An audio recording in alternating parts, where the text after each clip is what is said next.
Hi everyone, I'm a goal setter, and from as young as I could remember, I sat and wrote goals. Some were lofty and some were trivial, and lots were about just plain wanting to see if I had it in me to do it. All were based on an intrinsic desire to achieve something. Personally, I think it makes my life more interesting, and it certainly pushes me to keep going and growing. My most prominent goal over the past 3 years was to sell 5,000 of my self-published books. A number that only after they were delivered did I learn just happened to be the benchmark for Canadian bestseller status.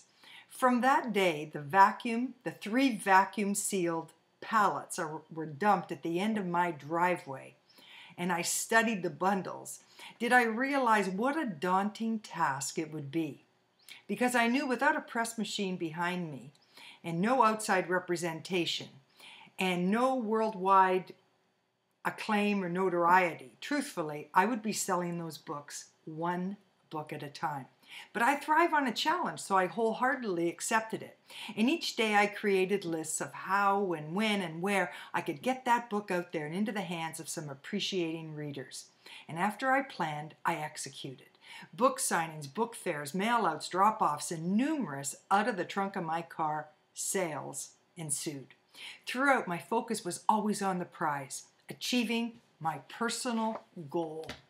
I reported to no governing body, nor did I ever have to submit any numbers to anyone. No, I knew it was my goal, and I was my only judge and master of the whip. Really, it didn't matter to anyone else. It was my push, my pressure, and ultimately, my pleasure.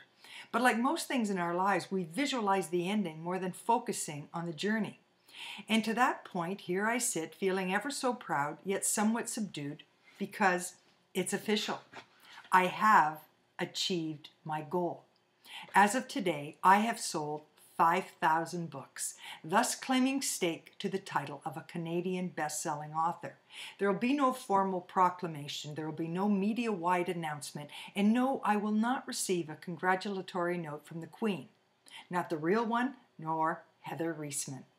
My inspiration for this blog came from a valuable piece of writing I clipped from the paper more than 25 years ago. It's called The Station by Robert Hastings. And as much as it resonates with me about my book sale journey, it's mostly an important message for all of us about life. The true joy in life is the trip, not the final destination. So there'll be no party, champagne popped, or fireworks exploded. Instead, I will celebrate quietly, take a deep breath, and recall how much fun I had meeting the challenge. Sure, I did my share of whining, and you know that, along the way, but I also had some great laughs. I met some wonderful people, and from the book signings especially, I learned a lot about human nature, and that in itself was worth it. So now all I want to do is express out loud to anyone who had a part in the adventure, and you know who you are, and utter thank you. Thank you for your interest in my endeavor. Thank you for your ongoing support, and thank you for any effort you made along the way to help me get the word out.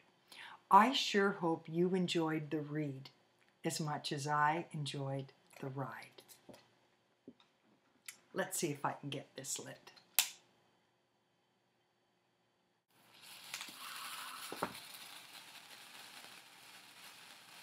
Oh, my goodness! It's 3 o'clock. I'm almost late. I have an appointment with someone to talk about my second book. Stay well.